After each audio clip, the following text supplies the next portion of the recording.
Hello guys, welcome back to my YouTube channel. आज हम Allahabad state university, जो कि रज्जू यूनिवर्सिटी के नाम से भी जाना जाता है, यहाँ के क्वेश्चंस पेपर के बारे में, बीएड के क्वेश्चन पेपर्स के बारे में बताने जा रही हूँ। ये हमारे पास क्वेश्चन 2023 का है। ये पेपर सेकंड है, जिसका नाम है psychological perspective of education. Right, first semester का क्वेश्चन पेपर है ये। एक्चुअली 2021 के बाद से कुछ चेंजिंग हुआ है, जिसमें मैक्सिमम मार्क्स जो होता है वो क्वेश्चन पेपर का 75 होता है और टाइमिंग 2 घंटे का दिया जाता है। 2021 के पहले जो क्वेश्चन पेपर हुआ करते थे उसमें समय 3 घंटे का होता था और मैक्सिमम मार्क्स 70 नंबर का होता था। तो अब जो क्वेश्चन पेपर आ रहे हैं उसमें 3 खंड होता है, खंड आ, बा और सा, that is section A, section B and section C. खंड आ होता है, उसमें 5 सब क्वेश्चन होते हैं, मतलब 5 छोटे छोटे क्वेश्चंस होते हैं जिनका आंसर हमें 50 शब्दों में देना होता है। और वो 50 शब्द मान के चलिए कि 6 से 7 लाइन में हमारा इनफ हो जाता है। इसमें एक क्वेश्चन जो होता है वो 3 नंबर का होता है और हमें केवल 3 क्वेश्चंस अटेम्प्ट करने होते हैं और 5 क्वेश्चंस दिए जाते हैं। मीन्स खंड आ में 5 क्वेश्चंस दिए हुए होते हैं, जिसमें से हमें खाली 3 क्वेश्चन करना होता है और हर एक क्वेश्चन का जो नंबर होता है वो 3 नंबर का होता है। तो 3 क्वेश्चंस, हर क्वेश्चन 3 नंबर का है और 3 क्वेश्चंस करना है, तो टोटल 3 9। तो 9 मार्क्स का ये सेक्शन पूरा बनता है। आगे हम लोग चलते हैं, खंड बा में देखते हैं। खंड बा में है सेक्शन बी, जिसमें लघु उत्तरीय प्रश्न होते हैं और इस खंड में 7 सब क्वेश्चंस होते हैं, यानी 7 उप प्रश्न होते हैं और हर एक प्रश्न 9 नंबर का होता है। ठीक है, और 7 उप प्रश्न होते हैं, लेकिन हमें उसमें से केवल अटेम्प्ट कितना करना होता है, 4 क्वेश्चंस। 4 क्वेश्चंस केवल अटेम्प्ट करना होता है और एक क्वेश्चंस का नंबर होता है 9 नंबर। तो 9 4 जा 36। तो ये खंड ब जो है वो केवल 36 नंबर का हमारा बनता है। ये 7 प्रश्न इसमें है। नेक्स्ट हम चलते हैं section C. Section C means खंड सा में जो दीर्घ उत्तरीय प्रश्न जिसमें होता है। सेक्शन सी में 4 उप प्रश्न दिए जाते हैं, 4 प्रश्न दिए जाते हैं और एक प्रश्न का जो नंबर होता है वो 15 नंबर होता है। लेकिन 4 प्रश्न दिए जाते हैं पर हमको इसमें से केवल 2 प्रश्न अटेम्प्ट करना होता है। 4 में से केवल 2 प्रश्न अटेम्प्ट करना होता है और एक प्रश्न का तो 15 नंबर है, तो 2 प्रश्न का हो गया 30 नंबर। तो सेक्शन सी से टोटल हमें 30 नंबर मिलना होता है। राइट, तो इस प्रकार से टोटल 75 नंबर का एक क्वेश्चन पेपर हो जाता है। एक बार हम इसमें सारे क्वेश्चंस को रीड कर देते हैं। जैसे इसमें खंड आ में फर्स्ट प्रश्न है, शिक्षा के साथ मनोविज्ञान के संबंध का वर्णन करें। Describe the relationship of psychology with education. Next question second है, शिक्षण के किन्हीं 3 विधियों पर चर्चा करें। Discuss any 3 methods of teaching. Question number third, section A का क्वेश्चन नंबर थर्ड है, सीखने की प्रक्रिया में शिक्षक की क्या भूमिका है। What is the role of teacher in learning process. Next है, अधिगम के गेस्टॉल्ट सिद्धांत के महत्व पर चर्चा करें।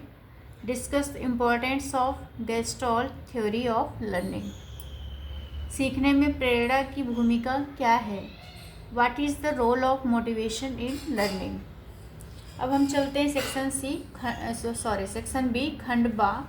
इसमें खंड बा में पहला क्वेश्चन जो है वो ये है कि शैक्षिक मनोविज्ञान की प्रकृति और कार्यक्षेत्र पर चर्चा करें। Discuss the nature and scope of educational psychology. Question number 2, खंड बा का क्वेश्चन नंबर 2 है, रैखिक और साखित क्रमादेशित निर्देश के बीच अंतर करें। Distinguish between linear and branched programmed instruction. Question number 3, खंड बा का क्वेश्चन नंबर 3 है, सीखने के SR सिद्धांतों की विशेषताओं पर चर्चा करें। Discuss the characteristics of SR theories of learning.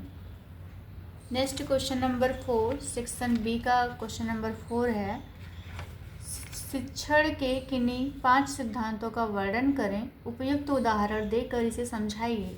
Describe any 5 maxims of teaching, illustrate it giving suitable examples. That is here. Next question number 5 section B का है, सीखने में छात्र की प्रेरणा को प्रभावित करने वाले विभिन्न कारकों पर चर्चा करें।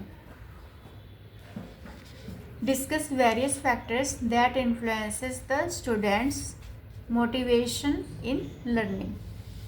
अगला है क्वेश्चन नंबर 6, सीखने के एस वक्र, सिग्माइड और चरघातांकीय वृद्धि वक्र की विशेषताओं का वर्णन करो। Describe the characteristics of S curve, sigmoid and exponential growth curve of learning. अगला लास्ट क्वेश्चन सेक्शन बी का है, सीखने को प्रभावित करने वाले कारकों पर चर्चा करें। Discuss the factors that affect learning. Okay, last section C है, खंड सा। ये दीर्घ उत्तरीय प्रश्न है इसमें। तो खंड सा का पहला क्वेश्चन है, कक्षा व्यवस्था के संदर्भ में फ्लैंडर के इंटरैक्शन विश्लेषण के बारे में चर्चा करें। Discuss about Flanders interaction analysis in a classroom setting. Question number 2 section C का क्वेश्चन नंबर 2 है, सूक्ष्म पाठ योजना क्या है? अधिगम पाठ योजना के प्रभाव की व्याख्या कीजिए। What is micro lesson planning? Explain the effect of micro lesson planning on learning. Next question number 3 है, ब्रूनर के सीखने के सिद्धांत के शैक्षिक को विस्तार से बताएं। Elaborate on the educational implication of Brunner's theory of learning. ये लास्ट क्वेश्चन नंबर 4 है सेक्शन सी का, आईसीटी 21वीं सदी की शिक्षा में उपयोग किया जाने वाला एक महत्वपूर्ण उपकरण है। उपयुक्त उदाहरण देते हुए कथन की व्याख्या कीजिए। ICT is an important tool to be used in 21st century learning. Explain the statement by giving suitable examples. Okay, तो ये टोटल क्वेश्चन था पेपर 2 का, फर्स्ट सेमेस्टर का। आई होप कि ये वीडियो आप लोगों के लिए बहुत हेल्पफुल होगा। आने वाले एग्ज़ाम्स के लिए क्वेश्चन पेपर बहुत ही ज़्यादा हेल्पफुल होगा। तो अगर ये वीडियो पसंद आया हो तो आप लाइक, सब्सक्राइब एंड शेयर करना मत भूलें चैनल को। ओके, तो इसी प्रकार से नेक्स्ट पेपर 3 का सारे सेमेस्टर का हम क्वेश्चंस पेपर ऐसे डालते रहेंगे। अगर आपको जानकारी चाहिए तो हमारे चैनल्स को सब्सक्राइब कर सकते हैं। Okay, thank you, bye bye.